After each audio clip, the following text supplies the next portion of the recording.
Good afternoon and welcome to more heart-to-heart chats with Glyn. I'm with Councillor Anne Crampton. Crampton.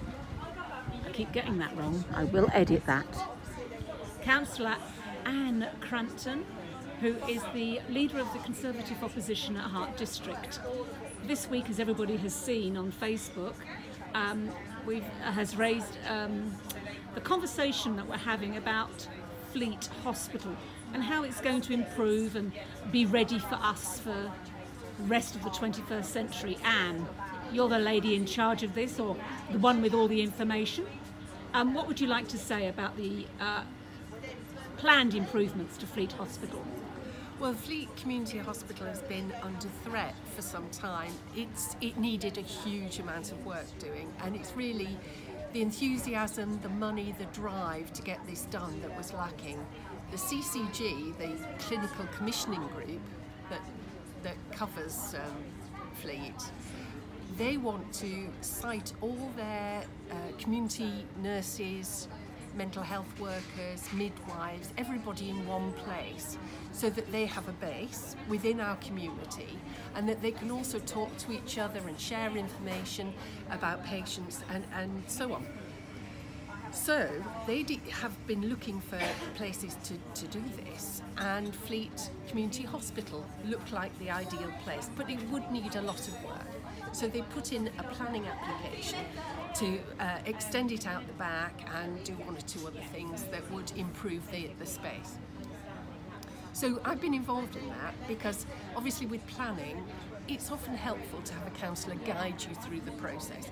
So I've been helping them with that, and we've overcome some of the difficulties, but they're going to put a planning application in October. One of the real difficulties we had, as probably everybody who knows Fleet Community Hospital, is the parking. Their revamping of the site will provide a few, but with lots more staff working there, it won't be quite enough. So we were looking at possible solutions. One of the things we came up with was the possibility of having 10 free car parking spaces in Church Road car park and running a shuttle bus backwards and forwards for the staff. It had, not just the staff, but the patients as well. But the car parking spaces would be permit only, and they'd be for our nurses and midwives and social workers.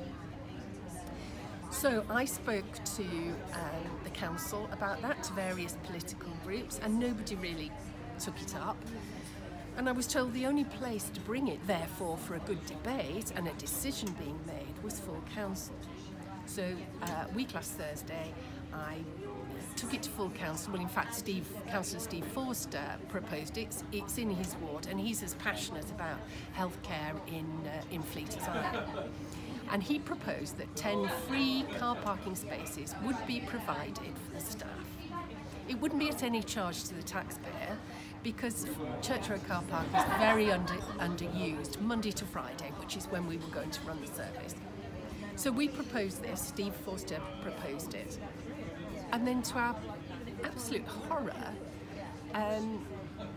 Councillor Alan Oliver, who's the portfolio holder, proposed an amendment that the 10 car parking spaces would be charged at full chargeable rates.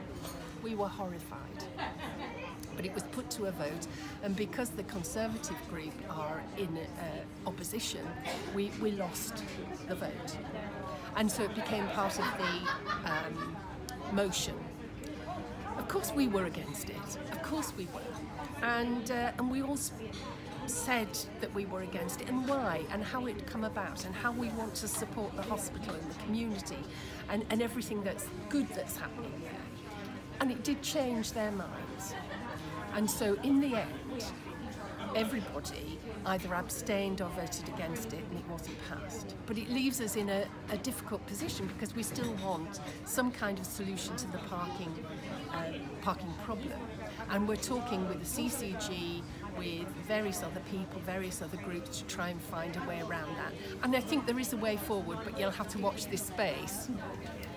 I think part of the confusion, and I think for residents of Fleet, they need to understand how much work the Friends of Fleet Community Hospital have done, because they're the ones that are willing to buy this bus and pay for the driver. So it's quite extraordinary that actually didn't come out in the conversation, because I was there that night, and it wasn't. I don't believe it, because it's about giving back to the community, and the Friends of Fleet Community Hospital will do that. They want to provide the coach, so if they're providing the coach, then why can't Hart District provide the car parking spaces? Well, exactly, and the Friends will provide a bus, or at least we're going through the process of discussing that, but it was Friends that offered that kind of solution.